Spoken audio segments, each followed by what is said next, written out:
everybody, welcome to Jan's World, yay! Today I am going to make nutty granola. It's really good, so let's get started. First we have 3 cups of oatmeal. I use quick oatmeal. We have, calls for a half a cup of nuts. I use 3 different types. Pecans, almonds, and walnuts, which I love. So I have, calls for a half a cup of pecans, I put in a cup.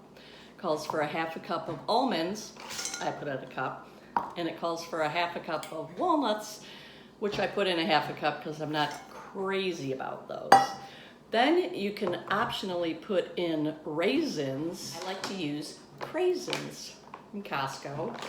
Makes it super yummy. Calls for a half a cup. Of course, I put in a cup. Then it calls for a 1/4 teaspoon of cinnamon, which I love cinnamon, so I put in a teaspoon, if not more. A 1/4 teaspoon of salt, and a half a cup of agave or syrup. This is the agave that I use, and I get it from Costco, but you can get it anywhere. But it comes in a 2-pack, and it's, I don't know, like $9 or something. But makes it good. The syrup gives it too much flavor. So then I'm just gonna mix it up and put it on a cookie sheet.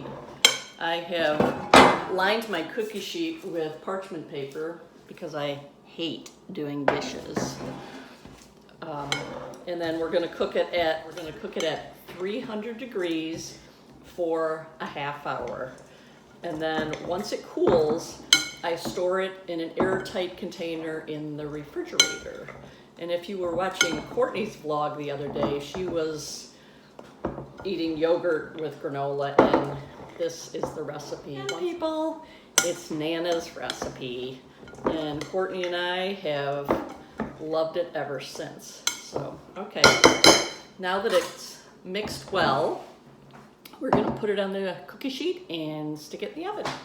Okay, I've patted it all down, and so it's one single layer, and we're ready to stick it in the oven. I just removed it from the oven, and it looks fabulous. I did stir it just a little bit, but so after you've removed it from the oven, you could stir it up if you want, let it cool, and then put it in an airtight container and put it in your refrigerator. I like to eat the granola on yogurt, and this is the kind I get from Costco, once again, my favorite store. Okay, enjoy. Bon appetit.